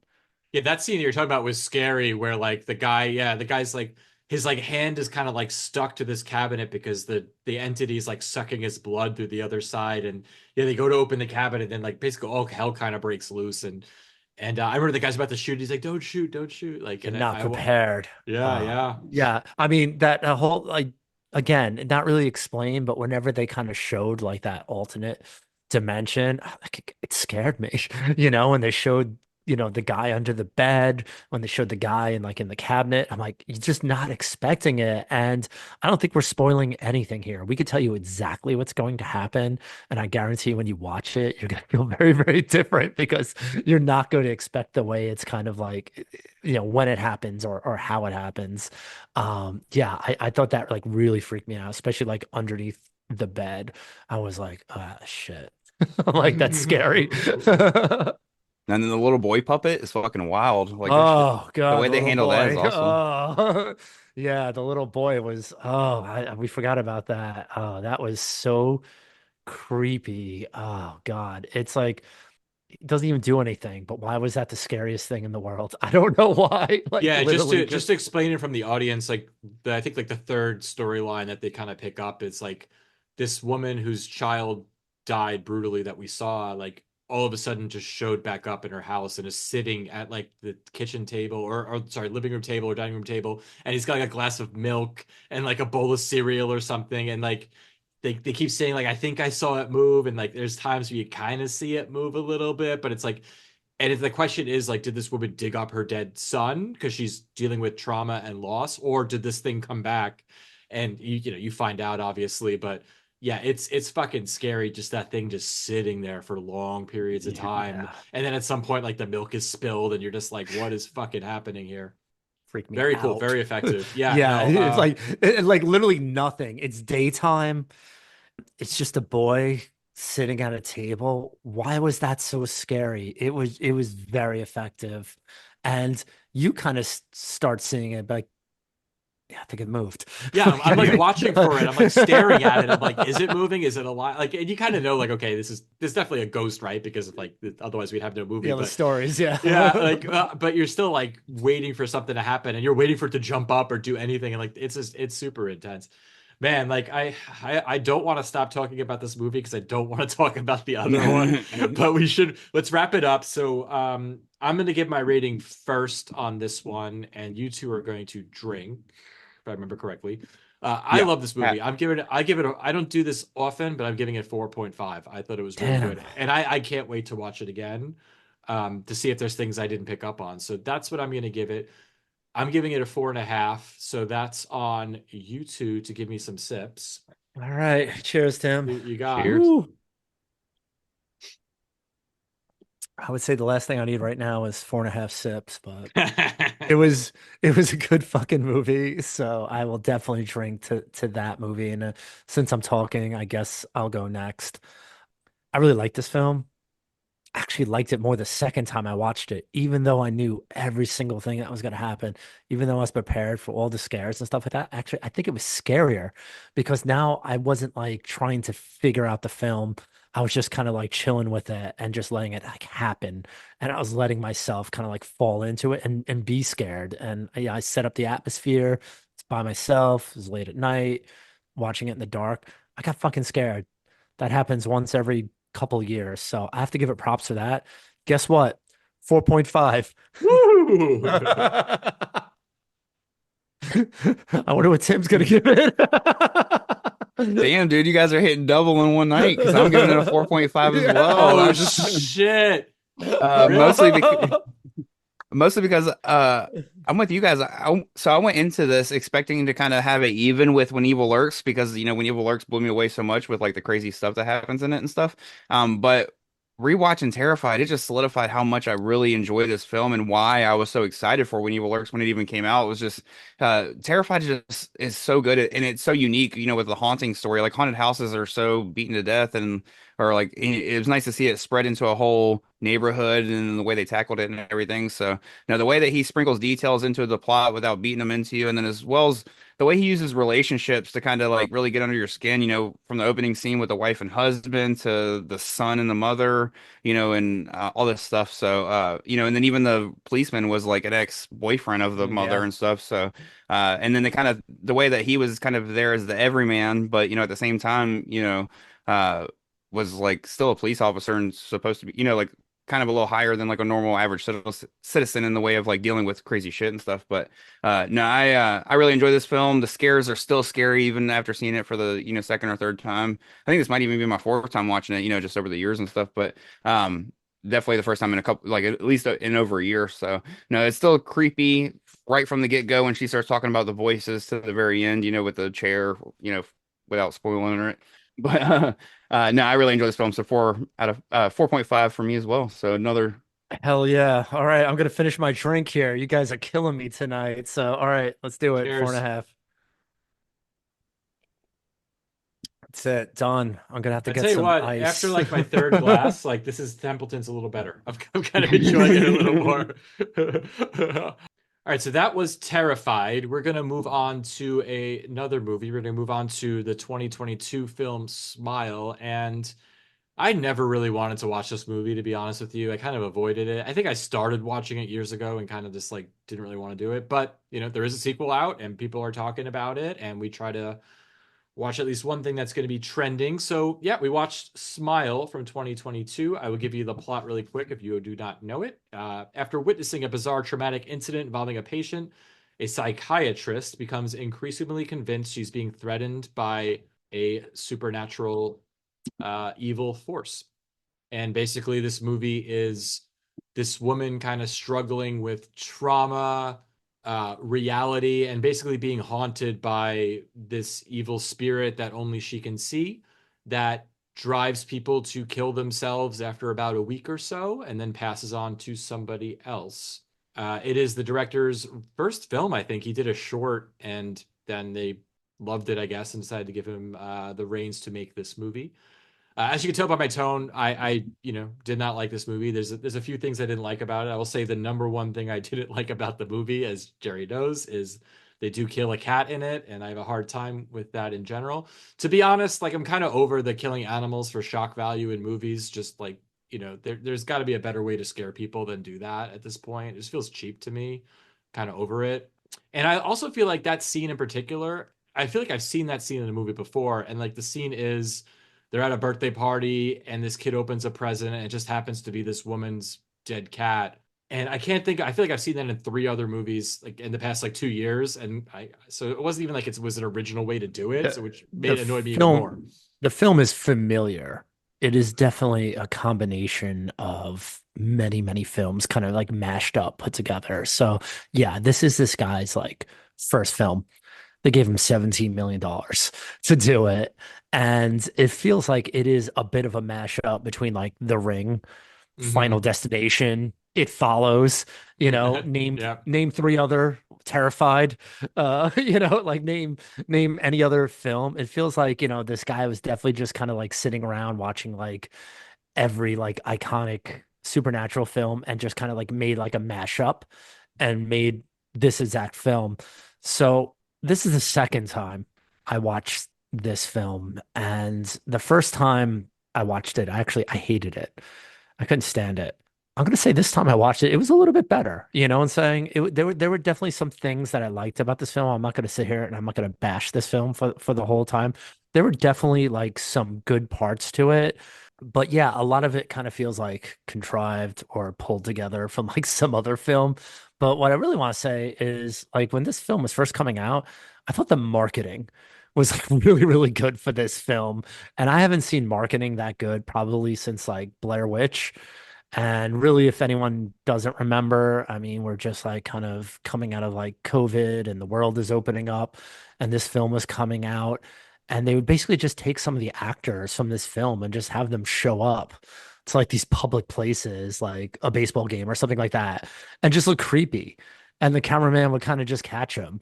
And I mean, if that's not like great marketing, I don't know what is. And I don't know if the marketing was better than the film, but I thought that was like really, really clever. And if you want to set up like something really creepy and something really scary, I mean, I think that was the way to do it. So, I mean, before I really dive into like, how to think about this movie, I think the marketing was great. So, Tim, I know we kind of chose this film for you to watch. And you Sorry. chose two awesome films, and now you had to watch this film. So, what did you think of Smile? So I got to say that like a few comments I made probably earlier on in the show made it sound like I hate this movie, but I don't hate it. I went into this movie with low expectations because in my on my podcast I do a monthly roundtable where I have like the same group of guys come on and we just chat about like different topics and stuff. But every time at the beginning, I ask like, what have you guys been watching and this and that. And so like I was kind of late to Smile, but there was like one month where one of my buddies watched it and he was like, oh, it's mid. I've seen it before. Then the next month, my buddy was like, same thing. It's okay. I've seen it before. Then like another buddy was like, same thing, seen it before. So like after a couple of months of just being told it's like not that good, it's whatever. So I was like, I put it off, and I didn't even like watch it before my end of year like list and stuff. Which usually I try to binge as much as I can, for doing that episode because as like doing horror podcast, you want to be like as up to date as possible. That's why we're doing Smile right now. So,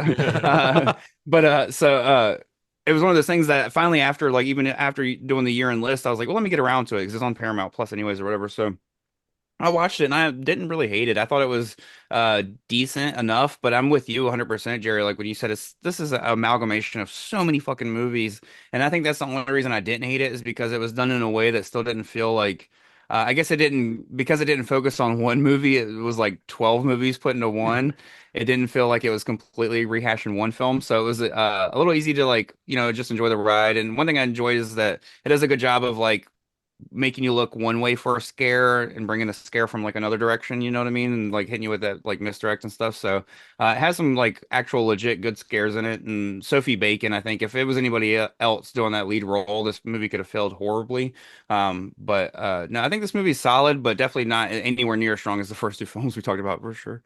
So I Yeah, wouldn't she's say I don't hate this movie. Like, let me just say that go I ahead. dislike it, and there's a lot of things I don't like about it. There are some things that I think are good about it for sure, and I'll get into some of those. It's funny because like I'm watching this lead actress, and I think she's good at like showing trauma, and she's really good in the role. And I remember thinking it was like I was like, what an odd choice because she's not like you picture them picking someone like overly beautiful or like to be the lead in this movie, and she's not. And I think not to say she's unattractive. I think the director didn't know how to shoot her. I think the shots are very unflattering for her, just the way they frame up her face. Just like I don't think he did a good job with that. But I remember thinking like, why did they pick her? Then I'm like, oh, she's like a nepo baby. That's kind of Yeah, why she's they definitely picked a her. nepo But baby. she does a good job. She does a good job, and I can't take anything away from her performance. I think that was good. I do think there are good scares in this movie. I will say though, the way the movie was set up, I was completely uninvested in the scares. And the reason why is you got the feeling early on that everything was just kind of in her head. And even the way they would shoot it, and I was reading something where the director said he did this on purpose. Like something really would scary would happen, like, there'd be like the monster would be right in her face, and then it would cut to like her sitting in the car. It's like you never really got the feeling that she was like in any kind of real danger. It's just kind of her getting kind of beat down a bit mentally. But I kind of every time like there'd be a new scare set up, it was like, okay, great. Like they're gonna cut to her sitting in the car again. Like I'm not scared because I know this isn't real. And it just kind of got repetitive that way. So like the scenes, if they were in like a different movie, might have worked better, and maybe they worked better in the movie he ripped them off from. But that was kind of like my main critique was I was like, okay, great, like another creepy thing that like nothing's gonna really happen. I do like the twist at the end. Like I like the thought that like you think she's gonna beat trauma, but trauma you can't beat it, right? And it keeps coming back. And I like the ending. I thought that was really good. I don't see why this movie needed to be 2 hours, though. I felt like it could have easily been a 90-minute movie or a short for that matter. But they make movies long sometimes. But so I mean, there were things I liked about it for sure. Like It wasn't terrible. I'll never watch it again, but I didn't like hate it. That's what I was gonna say is they could have easily cut out the animal thing and just cut out the whole sister side story to begin with. Like that would have made the movie stronger, cut out a good 30 minutes, and then it would have moved at such a rapid pace that all these scares would have just felt like kind of like Terrified and When Evil Lurks do, up until the finale, at least with When Evil Lurks, where it's like, where it's just like boom, boom, boom. Because there's some good scares in this film, but I'm with you. They're overwashed with scenes where it's like, oh, they feel like, making a joke about, oh, you broke another glass, or oh, here's her sister just being a bitch for absolutely no reason. You know what I mean? Like, or like just interjecting herself in her life. And it's like, that's the older sister and she's doing really good. She's a psychiatrist. I don't know why there's a rivalry here. It's not like she's somebody who lives on the streets or anything. So, and I'm with you. I feel like Sosie Bacon, the problem with her is I feel like she has a realistic look where everybody else in the film has like a beautiful look. Yeah. And so that's why she doesn't fit. I feel like I feel like she does well, but she just is miscast within everybody else. If everybody else was cast with more of like a more realistic, down to earth look, it would be different. But her sister's gorgeous. Her husband is like, he's like, I'm like, why would you cast A Train to be her boyfriend? Like, she's supposed to be crazy. Like halfway through I'm like, so I don't know. I'm with you guys. It's one of those things where it's just a lot of things that they're okay and like it's a film that you could shut your brain off and enjoy, but when you're comparing it to these other films that do these, and like you guys say, you're gonna nitpick it because we're doing it for that's the whole point of the podcast is to critique the movie. So no, when you start really picking this movie apart, it's easy to pick apart. It sits right in with these other films, though. It's a supernatural film. There's a lot of psychological horror going on. There's jump scare after jump scare after jump scare in this film. A lot of dark corners, a lot of creepy things happening. It really kind of fits with the theme that we kind of came up with accidentally for this podcast, but is it at that level? Does it get that scary? I don't think it does. And I think Tim, I think your friends just nailed it. It's mid, it's not terrible. It's not bad. Like I've watched so many bad movies in my life. This is not even close to like what I consider a bad film, but it wasn't like a good film. It's not a film I'm going to love, and I'm really curious about the new one because I feel like it's getting a lot of like really good reviews from like the horror community. And I just want to know if that's just like hype or if this is going to be like a really scary film or not. So I'm curious how the second one's going to do. This one, if you kind of sit back and you just let yourself just kind of like ride with the movie, the jump scares work. If you're gonna be critical, they don't. So it just really kind of depends on your mood. The night I watched this, I was home alone again, just watching this film by myself, had the lights off, try to set the mood. Kind of effective, kind of worked for me. I like the jump scares, and I thought it was better. I said it earlier. I thought it was better the second time I watched it. I just thought it was scarier, but overall, not great. Yeah, I think when you put it up against like watching this and watching Terrified, right? And they're Yeah. they're completely different movies, but you take this movie with like a $17 million budget, and I don't know what the budget of Terrified was. I imagine very small.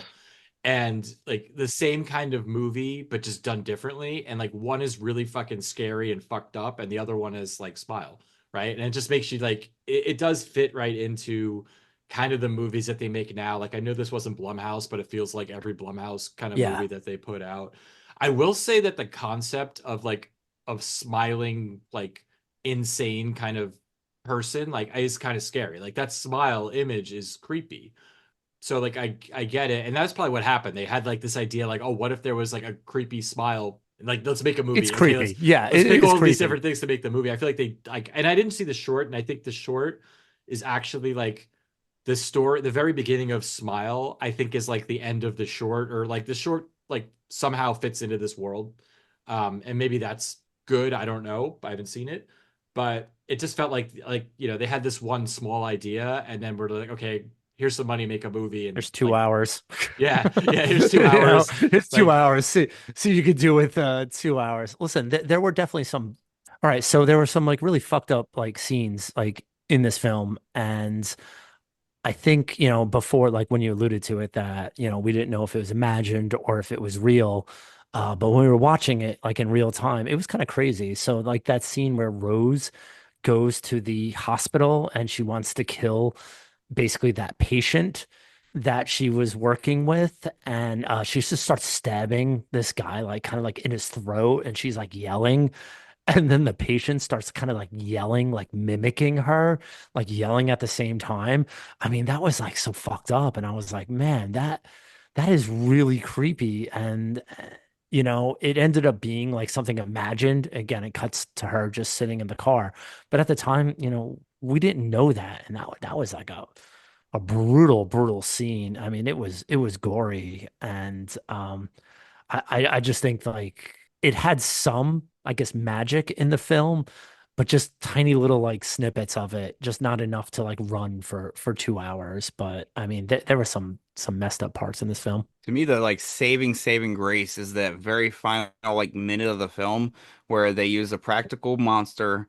I'm gonna spoil the very tail end of this film, so sorry people if Do you're it, listening, do but it. Fuck it. the very tail end where they use a practical monster to literally open up a practical version of Sosie Bacon's mouth and like climb in. Like that scene alone is the only reason that like that's the difference between like this and like When Evil Lurks. Like when I left When Evil Lurks, like don't get me wrong, in 50 years I'll remember the dog scene from When Evil Lurks. I probably won't remember the end of Smile. However, at the very tail end of When Evil Lurks, I was like, oh, like the last 20 minutes was like, to where like I felt like Smile did a good job of crescendoing to that very perfect point right at the end where she's just doing like the most, you finally see the most craziest shit of the whole film at the end of the film, which is what I feel like a horror film should be, is where like if you're doing all this crazy shit throughout the movie, I shouldn't spend the last 20 minutes decompressing. I should walk out of the theater like, oh fuck.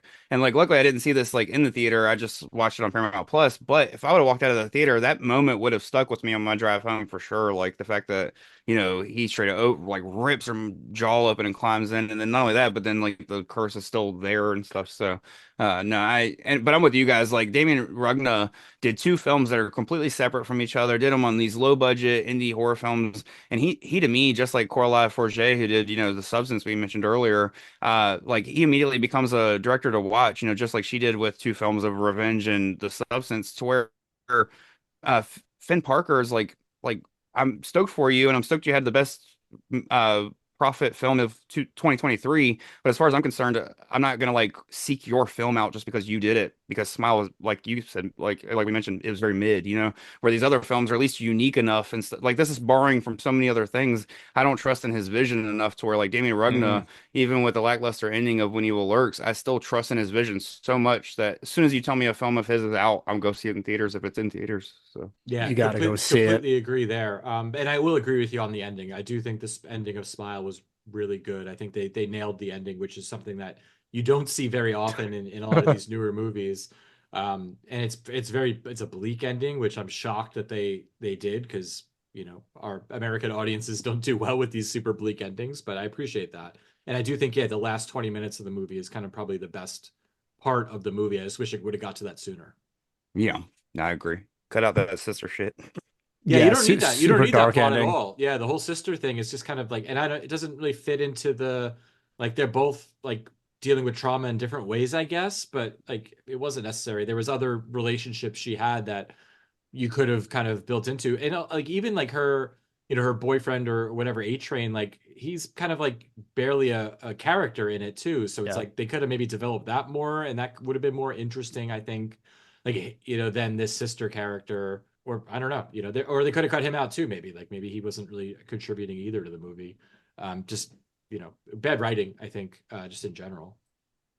Yeah, especially when the sisters' age gap wasn't so like noticeable. I'm with you. It almost seemed like it's cool to always show like, oh, these people dealt with trauma in different ways, but all at the same time, it like like belittles the main character's trauma when when her sister's perfectly fine. It's like, well, why are you over here like fucking melting down over your mom when she's obviously fine and you guys seem like a year apart? It's not like you seem like it'd be one thing if it seemed like she obviously didn't have a relationship with her mom if that was ever mentioned, but it's not. They always seem like she was.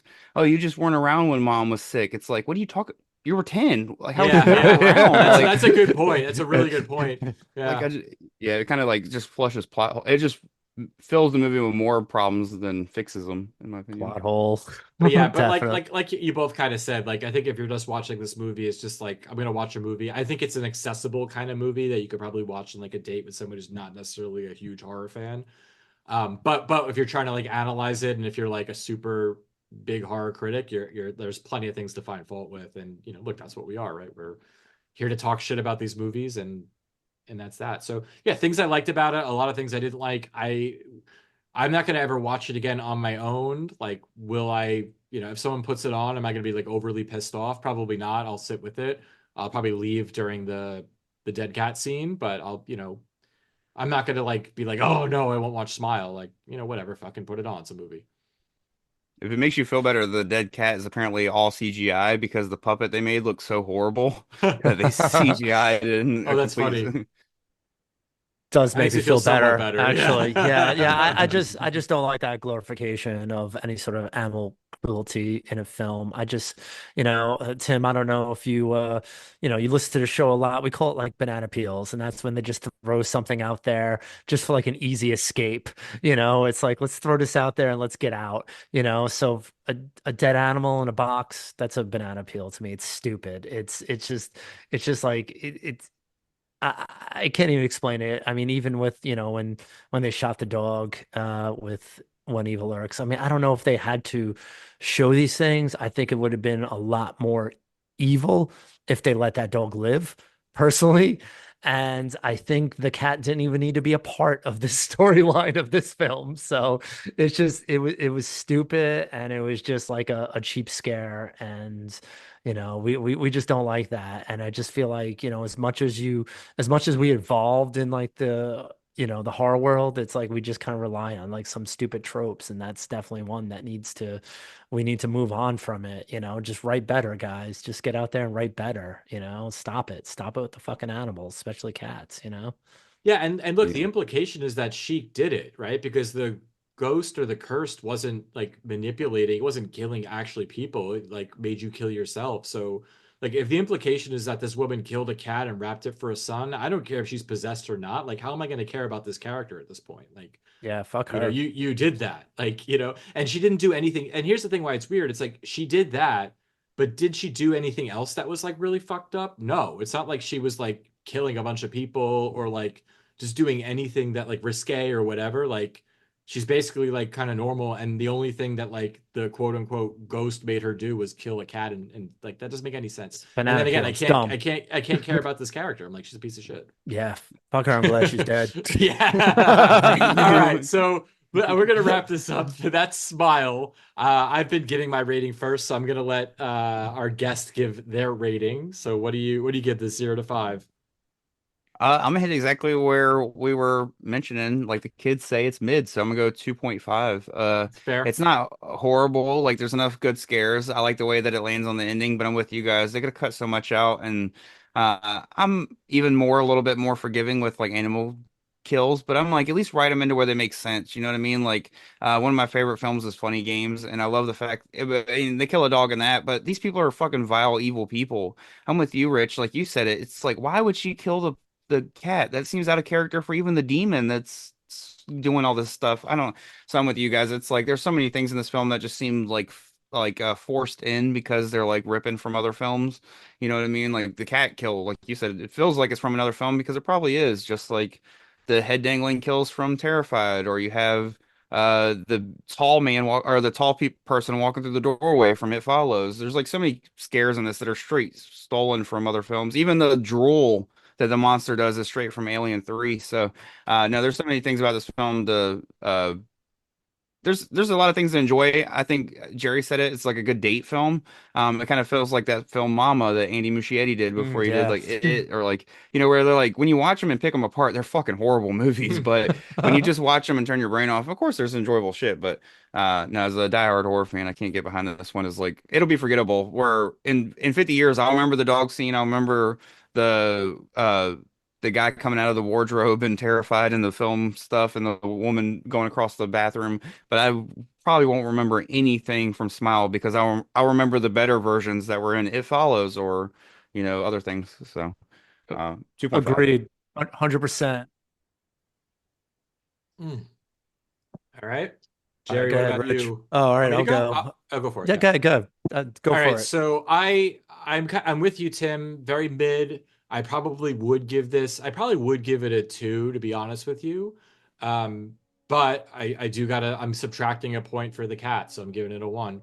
Wow. Again, Okay. if it didn't have that, I would have given it a 2, but that was rough for me, man, and just unnecessary. Again, movie's not terrible. If you don't have a problem with that, then you might enjoy it more than I did. But yeah, that's my take on this one. Yeah, for me, this film was just like a mashup, even when it comes down to like when they're like asking like how long did people survive after like, witnessing the trauma that was very ringish, like they literally pulled from like every single, paranormal film that they could think of. I didn't like the cats, and obviously I know like the biggest producers and directors on earth are listening to this podcast. So guys, you just need to stop with it. Just stop, write something else. Spend 5 more minutes. Write something else that's actually really scary instead of something fucking stupid. So I'm gonna give this film, and I probably would have went with you, Rich, but I did like it slightly better the second time I watched it because I thought the jump scares were just a little bit more effective when I wasn't like being so critical of it and I was just watching it. So I'm going to give this film a 2. Okay, it's fair. Two All right, bloody so knives. I'll 2. drink with you on this last one, Rich. There you go. I drank enough. Yeah, yeah. Oh man, cool. Yeah, let's play that drinking game again. Like, what more trivia questions do you have? Let's do this. I probably have a few more that I didn't use, but I don't want to. Yeah. I don't You want knew to when lose. to bail. You went to bail. Cool. Well, Tim Mills, thank you so much for joining us. The podcast that you host is Horror Flicks and Guitar Picks. And where can we find that again? Pretty much anywhere that you listen to audio podcasts, so Spotify, Apple Podcasts, Google Podcasts, any of the other. I don't know if Stitcher's still around, but if they are, I'm sure I'm up there. Well, you should absolutely subscribe to that. Whether or not you like Tim or not, I would subscribe because Jerry and myself are going to be guests on that podcast very soon, and that should be reason enough for y'all to subscribe. Now, for real, check it out. Like, as you know, like he's definitely like one of us, and like they have some really interesting guests on there, and it's like cool just to hear just people just talking shit about horror movies. Like I could listen to that all day. So yeah, check out Horror Flicks and Guitar Picks. Tim, thank you so much for being a guest. This was a lot of fun. Loved hanging and drinking with you and hearing your points of view. And thank you for picking these 2 movies that I never would have watched. I never would have watched Terrified or When Evil Lurks, and I love them both. And they're going to be in my rotation, so I appreciate that. So we'd love to have you on again and have you pick more movies that I'm going to complain about until I actually watch them and enjoy them. Oh yeah, no, thank you guys for having me. It was a blast chatting with you, and these are 2 of my favorite films, so I was glad to spread the word for sure. So Jerry, what's up next? Do we know what the next episode is? What are we doing? Yeah, we do. We're following Tim's footsteps. We're going to do the Terrifier trilogy for the next Oh, episode. shit. Yeah, so this should be really interesting because I think you and I have very, very different views on these films. So it should be a lot of fun. So definitely check out, Tim's podcast and definitely stay tuned for our next one. All right, everybody, take care. Cheers. Cheers.